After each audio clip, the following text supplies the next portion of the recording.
Hello everyone, আমি দিশা নিয়ে চলে এসেছি মিনি ব্লগ। তো তোমাদের সবাইকে স্বাগত জানাই। সবাই কেমন আছো? আশা করি খুব ভালো আছো। তো কালকে ছিল আমার বান্ধবীর স্বাদের অনুষ্ঠান।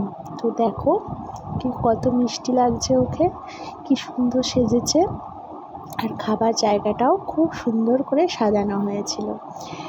তো আমি আর মেয়ে চলে গিয়েছিলাম সেই অনুষ্ঠানে।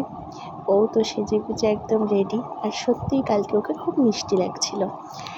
তো এইবার দেখো, এই একটা নিয়ম আছে যে ঢাকা দিয়ে রাখে, একটা ঢাকনায় নোড়া থাকে আর একটাই প্রদীপ থাকে, এরকম যেটা তোলে সেই হিসেবে নাকি বলা হয় ছেলে হয় মেয়ে হয়, এরকম একটা নিয়ম আর কি আছে।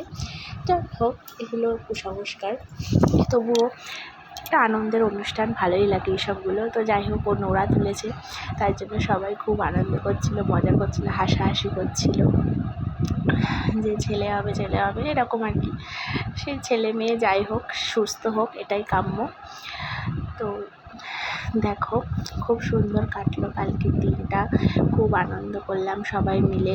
আর হ্যাঁ, অনেক ফটো তুলেছি, ভিডিও করেছি, সেগুলো আস্তে আস্তে দেবো। তো তোমরা অনেক শুভেচ্ছা জানিও আমার বান্ধবীকে। সুস্থ থাকুক, ভালো থাকি, আর ছোট্ট পুচকুটা যেটা আসবে সেও যেন খুব ভালো থাকে। তো এইভাবে এক এক করে সবাই আর কি একটু পায়েস খাইয়ে দিচ্ছিল। ওদের আশীর্বাদ নেই, চোরা স্বাদ আর কি আছে, ওই কারণে আর কি আশীর্বাদ ছিল না, এমনি সবাই একটু পায়েস খাইয়ে ওকে দিচ্ছিল। তো এইভাবেই অনুষ্ঠানটা কাটলো কালকে।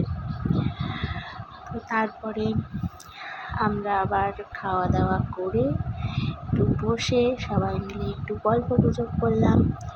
গল্প গুজব করে তারপরে আবার ফেরার পালা। তো এইভাবেই কাটলো কালকের দিনটা। তো তোমাদের কেমন লাগলো পুরো ভিডিওটা অবশ্যই কিন্তু কমেন্ট করে জানাবে, আর সাথে থেকো, পাশে থেকো, এটাই বলার। আমার একটু ফোনের সমস্যার জন্য আমি কিন্তু সবার ভিডিওতে যাচ্ছি, দেখছি, কিন্তু সবসময় কমেন্ট করা হচ্ছে না, কেন কি কমেন্টের কিবোর্ডটা একটু প্রবলেম করছে, ওই জন্য কমেন্টটা করে উঠতে পারছি না। সবাইকে